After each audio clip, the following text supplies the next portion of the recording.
Ils espéraient 3000 personnes, plus qu'en 2016 lors de leur première mobilisation. Mais les chiffres officiels n'en décompteront que la moitié. Pourtant, en termes d'image, samedi dernier, les membres de l'ADEMAT H, l'association de défense de la maternité et de l'hôpital de Remiremont, ont atteint leur objectif avec ce long cortège qui témoignait de l'inquiétude de toute une population. Car depuis le 1er janvier, les urgences de nuit sont fermées. Le service de néonatologie pourrait s'arrêter courant 2024 et les urgences pédiatriques, elles, sont déjà fermées depuis l'automne. L'avenir de la maternité est donc incertain. Il manque 3 à 4 pédiatres et des urgentistes, faute de recrutement.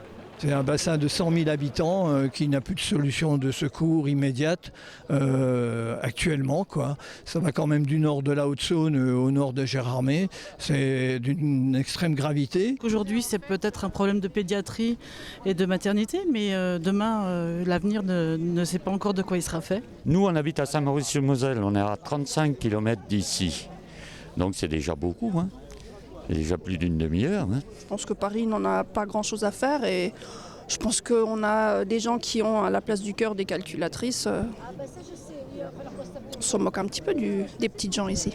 La mobilisation devait être forte pour être entendue par l'ARS, l'Agence régionale de santé.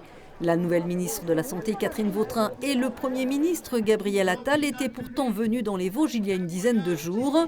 Le président du département leur a remis en main propre un courrier demandant d'urgence le recours à des intérimaires et personnels du CHRU de Nancy ou d'ailleurs. Il attend toujours la réponse. Nous manquons de médecins, c'est ça le sujet. Il faut qu'effectivement on puisse mutualiser au mieux les interventions des praticiens, évidemment, mais aussi qu'au niveau du gouvernement, c'est ça aussi l'objet de ma demande, qu'on déverrouille mais de façon significative le numerus clausus. On fait partie des oubliés de la santé très clairement, mais comme sur bien d'autres choses, puisqu'on nous ferme des classes, on nous a retiré des services publics. Donc je pense que la ruralité n'a pas été forcément toujours la priorité ces dernières années. Donc il faut vraiment un big bang, moi je pense, au niveau de la santé, parce que c'est le bien commun, parce qu'on a aussi une population globalement de notre département qui avance en âge, qui a besoin de soins. L'image de l'hôpital Romarin-Montin s'est également écornée depuis mai 2022. Suite à une douzaine de plaintes déposées pour homicides et blessures involontaires. Les médias nationaux se sont emparés de l'affaire, mais le député de la 3e circonscription, lui, en appelle à une communication positive sur l'établissement et demandera pour son groupe à l'Assemblée nationale l'ouverture d'une commission d'enquête sur l'hôpital public. Mais on a aussi des très belles choses qui se passent dans cet hôpital et il faut réellement rendre hommage à tout le personnel qui s'investit au quotidien pour la population. Le plus grand désert médical de France, c'est l'Île-de-France.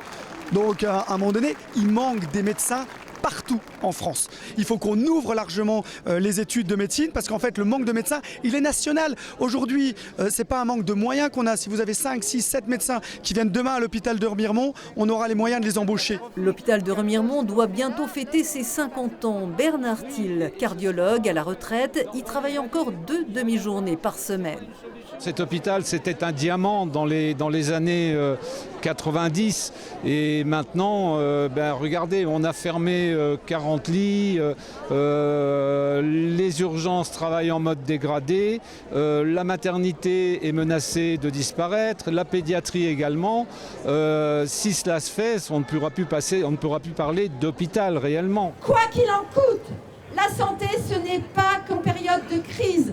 La santé, c'est 7 jours sur 7, 365 jours sur 365. L'ADEMAT H, elle va continuer à se battre, demande une réunion de crise à la préfète des Vosges et une continuité des soins dans un hôpital complet sans fusion avec d'autres établissements.